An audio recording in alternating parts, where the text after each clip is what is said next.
Hey, old lady, what's this pathetic food? This is exactly why I hate coming to your poor parents' house. Not again. This woman always looks down on us, my husband and me, and talks to us this way. You know, I'm taking time out of my day to visit you guys. You should at least prepare something nice like a steak and say, thanks for coming, and of course, it has to be a fancy one, but then you poor florists probably haven't even eaten something like that before. Abby, that's really crossing the line. Can you please take back everything you just said? When I said that, Abby, my eldest son's wife, flew into a rage. What? Who do you think you are, acting all high and mighty? You two are only able to supply flowers to our company because of Reed's kindness. In fact, if I wanted to, I could break the contract in a heartbeat. Know your place. I couldn't help but sigh. Up until now, I had put up with her because she's my precious son's wife, but I have reached my limits. Abby, if you're going to talk like that, why don't you just break the contract? That might clear things up for both of us. Oh, you think you can say that? Don't blame me for what happens next. Don't come crying to me when you regret it. With those words, Abby stormed out of our house. What's going to happen now? Though I wonder, I'm not worried about us. Instead, I can't help but worry about Abby's future. After all, the one who will end up regretting and crying is her. My name is Allison. I'm 65 and I run a small flower shop with Clive. Though most flower shops buy flowers from special markets, in our case, we grow our flowers on the land that Clive's family has owned for generations and sell them in our own shop. It's a lot of work, but it's fulfilling to sell what we have grown ourselves and we enjoy it. Recently, we have even had customers who have sought us out from afar because they only sell it at your shop. It's moments like these that make me truly happy to be in this business. We have one son to be proud of. His name is Reed. He's turning 30 this year and already running a company. He won a student business contest in college, started his own company, and made it a big success. We helped out with some of the funds. Though it wasn't easy for us, it was for our beloved son. Reed's business combined trending AI with our family's gardening expertise and smoothly launched without any issues. He continued to grow the business, went public, and raised the company's value. His good looks, too, have led to features in magazines like Top 10 Young Entrepreneurs to Watch and Venture Entrepreneurs Carrying America's Future. Every time we heard such stories, my husband and I would laugh together, saying, "We have an incredible son, don't we? A goose gives birth to a swan." We were truly happy back then. We mistakenly thought that this happiness would last forever, but everything changed when Reed brought home Abby as his fiancée. "Dad, Mom, there's a woman I want to introduce to you both today." Reed said this before coming home. Upon hearing his words, my husband and I were thrilled. Our only son, Reed, our pride and joy. Reed was finally bringing home his fiancée. Who could this woman be who had captured Reed's heart? Could she have a personality as wonderful as Reed's? People say sons seek their mother's image in their ideal woman, so perhaps she looks like me? I was embarrassingly giddy back then. I even began imagining preparing a dress for the wedding or saving money for our grandchild. But after all, he's our only son, our pride and joy. It's natural to feel this way.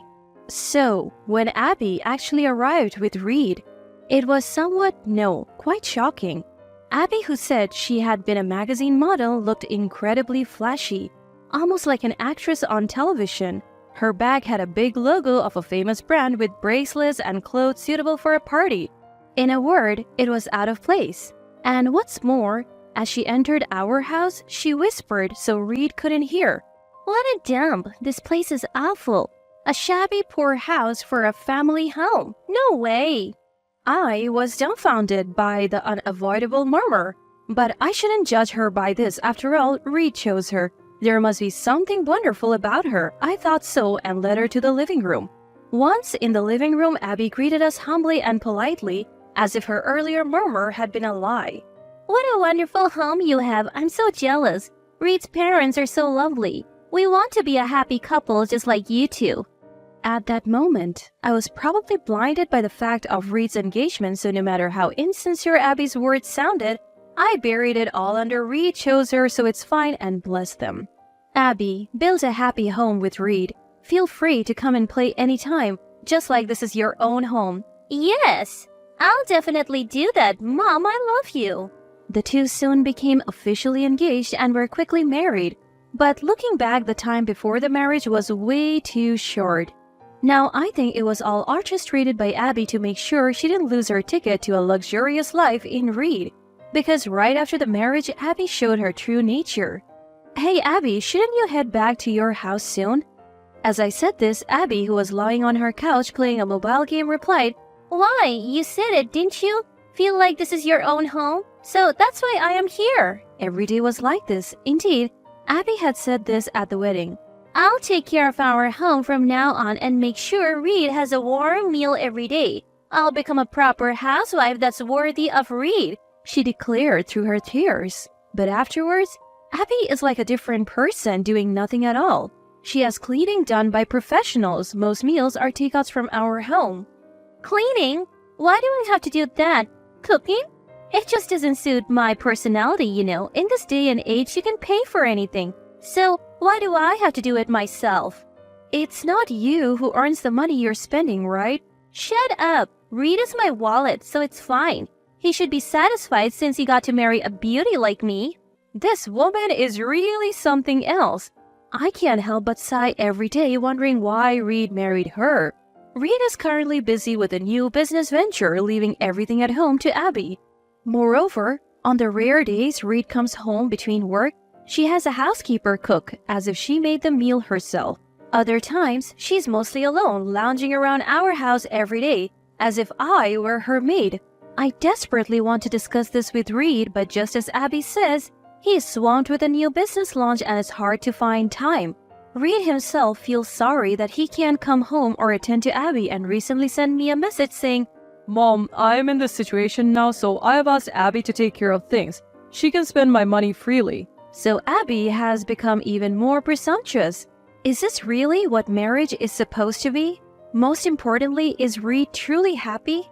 I want pizza today. Hey, order delivery, mommy dearest. You know, before I could say anything, Abby continues, Make sure there's plenty of pepperoni on the pizza. Oh, I let out a sigh, not knowing how many times I have done that today. But if sighing could solve everything, it might have been better. Because this woman, Abby, finally crossed the line. Though Reed was busy at work, Abby came to her house alone. As soon as she arrived, she said, Hey, sell this house, and you guys go to a nursing home, then I'll tear this place down and build apartments.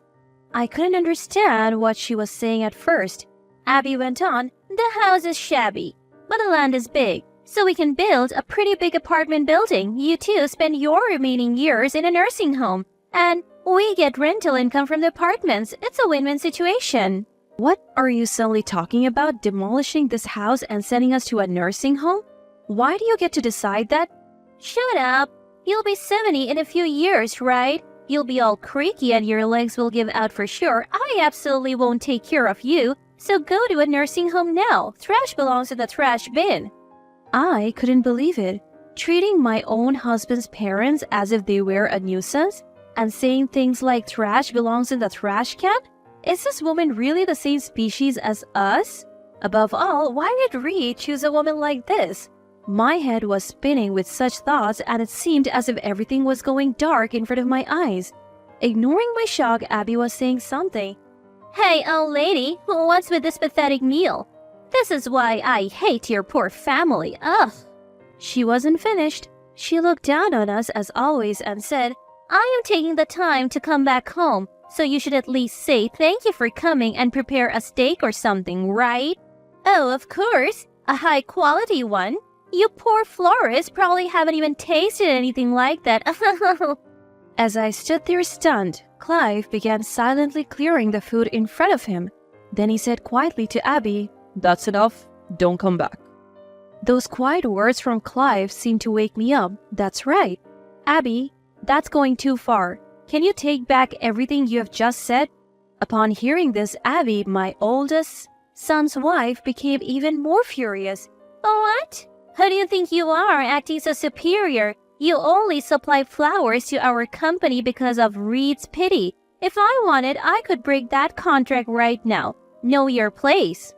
I couldn't help but sigh. I had been patient because she was my precious son's wife, but this was the limit. I had no more patience for her words after Clive's remark. "Abby, if you keep talking like that, why don't you just break that contract? I think it would clear things up for both of us." "Oh, is that what you want? I won't be responsible for what happens next. Don't come crying and regretting later." With that, Abby left our house with a flourish. I wonder what will happen next, but I'm not worried about us. I'm more worried about Abby's future. After all, the one who will be crying and regretting is her, not us. "Reed, your parents are so mean to me." Abby, what's going on? I have an important meeting with a major shareholder soon. "But they're bullying me. I can't take it anymore. Let's make them understand our position. Break the flower supply contract with your family for me, Reed." Caught off guard by Abby's sudden rant at the office, Reed seemed at a loss. That's a big decision. We have to discuss it with the major shareholder too. Our family's flowers are important. Cutting off Reed's words, Abby continued, "If that's the case, I'll talk to that major shareholder. If a beautiful woman like me pleads with tears, any man will agree with me." This woman no longer seemed to bother hiding her true nature. It seems about time, so I decide to reveal myself in front of the two of them. "Abby, that won't work, will it?" Abby is surprised by my sudden appearance, but this is just the beginning. Abby, listen carefully. The major shareholder of this company is my parents. "What?" Yes, that's right. When Reed started this company, in his student days, we had invested a considerable amount, and when the company grew smoothly and went public, we acquired a lot of shares as a return on our initial investment. For our son Reed, having his parents as major shareholders means the company won't be bought and sold for profit. It's like a safety measure to protect the company. Abby, too bad for you. Your beauty, your tears, such cliched things mean nothing to me. Yes, they're like trash to me. I couldn't help but laugh as I said it. "A major shareholder? So that's why the company was buying those shabby flowers from your family home? That's profit distribution. I'm reporting this to the police." Oh dear, this woman is truly hopeless. I can only sigh. Reed takes over the explanation. You, what are you talking about? The flowers grown at home are a rare species that only succeeded here in America. Our company's growth is all thanks to the flowers my mother and others have nurtured. "What? I never heard of this." You haven't heard? I've told you several times before, and yet you really don't listen, do you? Even Reed seemed astounded. "Well, it doesn't matter. I found out today, so I'm lucky. I would just forget everything I said earlier. It was just my misunderstanding." Seeing her position worsen, Abby tries to escape, but for us, this isn't something we can overlook, and there's something else we need to tell this woman. Abby, I have something to ask you. Did you tell my parents to sell their house and build an apartment and move into a nursing home? In front of me, she couldn't pretend to be innocent. Abby started to make excuses in a panic. "Oh, that was... Yes, my kindness. They're in their 60s. Their legs must be weak, right? So I thought they would be happier in a nursing home. It wasn't about the apartment, really. Please believe me, Reed." Now it's too late for her tears to affect Reed. After hearing from me and witnessing Abby's true nature, Reed won't fall for her insincere tears anymore. Oh, I can't believe you anymore. Let's end this. We're getting a divorce. With the word divorce from Reed's mouth, Abby seems to have realized that there's no way out. "Oh, really? Fine, I'll divorce you too, but remember, you're the one who brought up divorce first. I'll demand a hefty alimony before the divorce proceedings." Abby still seems to think she can win. "Don't think this is over." With those words, Abby storms out. But those were words meant for her. She must not be made to see hell. Several months pass. The divorce between Reed and Abby concludes with the payment of a substantial amount in alimony during the divorce proceedings. The one paying the alimony isn't Reed, but Abby, because Abby was having an affair. It seems that Reed had been suspicious of Abby and had hired a professional detective agency. That's when they discovered Abby's affair with a salesman from a major real estate company.